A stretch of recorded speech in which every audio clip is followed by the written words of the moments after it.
Saudara, kita akan membahas terkait dengan seperti apa persiapan dan juga peluang Timnas U23 melawan Guinea yang akan berlangsung di Prancis pada 9 Mei 2024 besok. Sudah ada pengamat sepak bola Sabto Haryo Rajasa bersama Kompas Petang. Selamat sore Mas Sabto, terima kasih sudah bergabung bersama kami di Kompas Petang.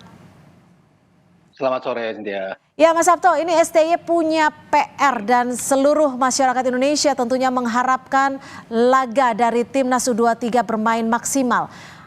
Apa saja PR yang harus dibereskan oleh Sintayong belakangan ini?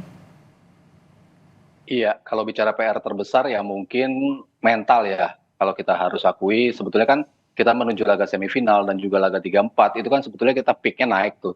Tapi kok justru di dua laga itu kita mulai turun dari sisi peak, dari sisi mental, dari sisi fisik, kita terlihat sekali menurun gitu. Jadi saya rasa yang pertama harus dibenahi adalah faktor fisik dan juga mental. Dan semoga dari jeda waktu yang dihadapi timnas, moga-moga ada perbincangan, ada masukan, ada segala macam perubahan yang coba dilakukan untuk memperbaiki levelnya ke level tertinggi lagi. Maksudnya kan kemarin terlihat sekali kelelahan, dengan adanya jeda ini otomatis harapannya adalah fisik itu sudah bisa kembali dan otomatis mental mereka akan semakin baik pula. Ini kan Dewangga sudah tiba di Prancis. Apakah Dewangga bisa menjawab solusi dan juga pemain-pemain yang saat ini ada Rido yang tidak bisa bermain? Apakah kehadiran Dewangga cukup membantu?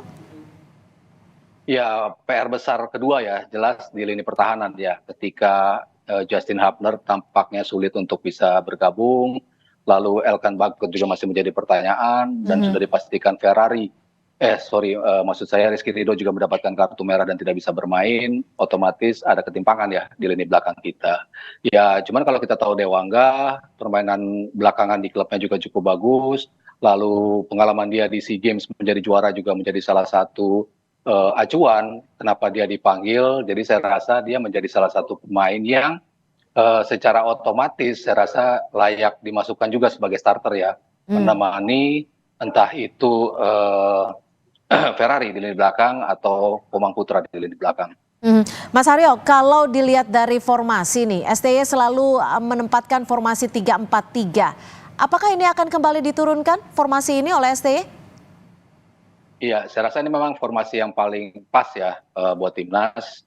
3 back tengah yang punya kualitas yang hampir sama. Saya rasa ini wajib dimainkan kembali formasi 3 back dan juga 4 gelandang yang punya kemampuan bertarung cukup baik, 2 wingback yang cukup punya kemampuan untuk progres maju, tapi juga cuma defense yang kuat. Nah, pertanyaan kan personilnya siapa aja nih yang dipilih ya? Ketika Marcelino mungkin ditaruh di depan kiri, kan artinya Irfan Jenner kan tidak punya teman.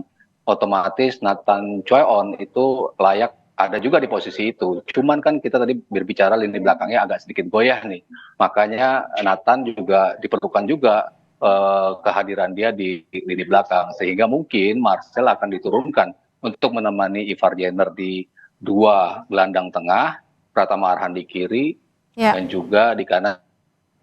Oke, Mas Haryo, catatan Anda bisa Fajar Fatur Rahman. Sementara di depannya saya lebih cenderung memilih Karius Thohir. Oke, catatan Anda soal Timnas U23 Indonesia melawan Guinea seperti apa dan seberapa besar peluang hasil akhir dari laga besok ini? Iya, kalau kita bicara di atas kertas kan ya mereka lolos peringkat 4 sama kayak kita, cuma kita dari 16 tim, sementara mereka hanya dari 8 tim. Artinya kan lebih mudah lah langkah Guinea untuk berada di posisi yang sama dengan kita gitu.